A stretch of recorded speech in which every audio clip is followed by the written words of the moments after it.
بسم اللہ الرحمن الرحیم۔ انفو رائٹ کے معزز ناظرین السلام علیکم۔ معزز ناظرین، آج ایک نئی چیز آپ کو دکھاتے ہیں۔ اس چیز پر پہلے کسی نے نہیں لکھا اور نہ ہی آپ کی اس جانب کسی نے توجہ دلائی ہے۔ زیر نظر تصویر میں ایک جگہ ایک تخت پر ملکہ برطانیہ کی تاج پوشی کی جا رہی ہے۔ دوسری تصویر میں اس خالی تخت کی تصویر ہے جس میں تیر کے نشان سے ایک پتھر کی نشاندہی کی گئی ہے جو اس کرسی کے تخت کے عین نیچے ہے۔ یہ وہ مقدس پتھر ہے جس پر بٹھا کر حضرت داؤد علیہ السلام کی تاج پوشی کی گئی تھی۔ اسے تخت داؤد کہا جاتا ہے۔ جب حضرت سلیمان علیہ السلام نے ہیکل سلیمانی تعمیر کیا تو یہ پتھر دوسری مقدس اشیاء کے ساتھ ہیکل سلیمانی میں رکھا گیا۔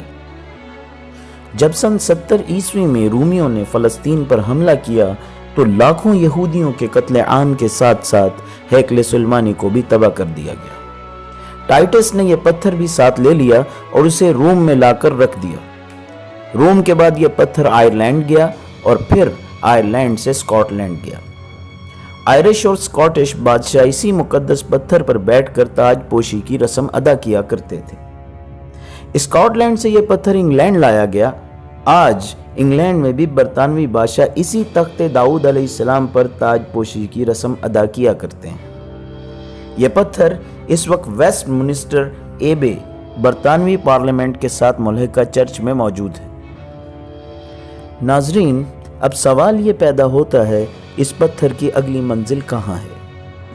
یہودی اس تخت داؤد علیہ السلام کو اس کی پرانی جگہ یعنی تیسری بار تعمیر کیے جانے والے ہیکل سلیمانی میں دوبارہ رکھنا چاہتے ہیں۔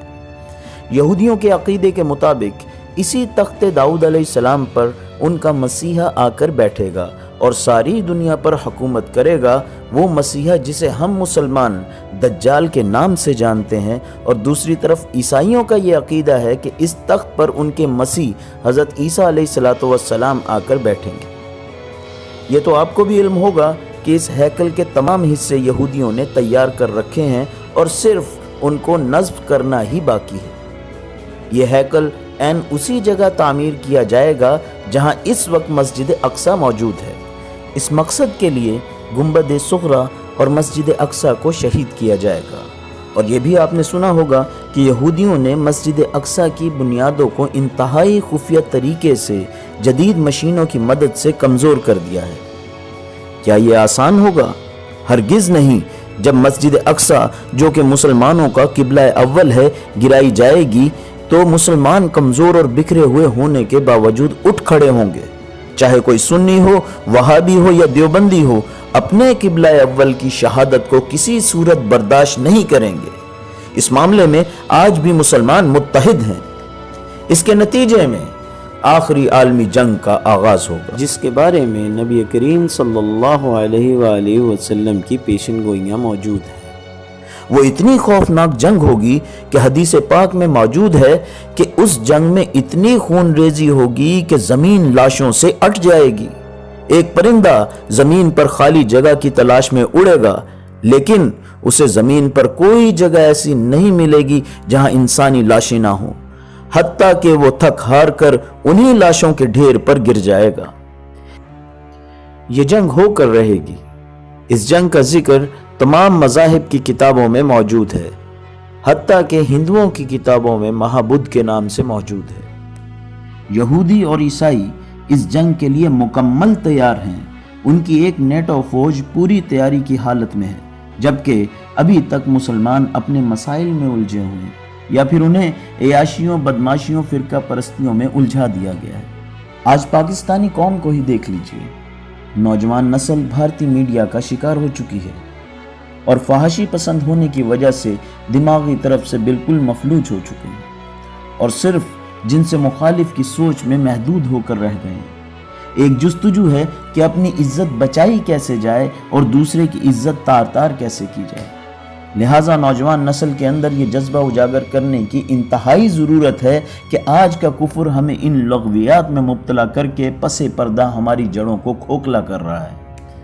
دنیا دار لوگوں کے لیے جال مختلف ہے کہ انہیں جدت کے نام پر فحش پرست بنانے کی محنت کی جا رہی ہے، اور دوسری طرف جو لوگ دینی ذہنیت کے حامل ہیں انہیں فرقہ پرستی میں مبتلا کرنے کی محنت کی جا رہی ہے، تاکہ تمام لوگ انہی پیچیدگیوں میں مبتلا رہیں اور اس جنگ اور مستقبل کی تیاریوں سے بالکل ناآشنا رہیں۔ تو اس امر کی ضرورت ہے کہ تمام لوگوں کو کفر کی اس محنت سے آشنا کروایا جائے اور انہیں خبردار کیا جائے کہ خدارا ہم ان کفر کی چالوں سے نکلیں اور اسلام کے بنیادی اصولوں پر عمل پیرا ہوں، تاکہ ہم جان سکیں کہ اللہ کے حکموں کو نبی کریم صلی اللہ علیہ وآلہ وسلم کے طریقے پر پورا کرنے میں کیا لذت حاصل ہوتی ہے کہ جس کے سامنے پھر ساری دنیا ہیچ معلوم ہوتی ہے۔ دل کا درد تو بہت زیادہ ہے جو شاید الفاظ میں بیان نہ کر سکوں، مگر حقیقت یہی ہے کہ اگر ہم دین پر واپس نہ پلٹے تو شاید ہماری آنے والی نسلوں کے لیے ہم عبرت بن جائیں اور وہ مزید آنے والوں کے لیے۔ آئیے آج ہم یہ طے کریں کہ ہم نے جتنی زندگی اللہ کی نافرمانی میں گزاری اس پر توبہ کرتے ہیں اور آئندہ اللہ کے فرما بردار بن کر زندگی گزارنے کا عزم کرتے ہیں۔ اپنی اگلی ویڈیو میں انشاءاللہ ضرور ملیں گے۔ اپنا خیال رکھیے گا۔ اللہ حافظ۔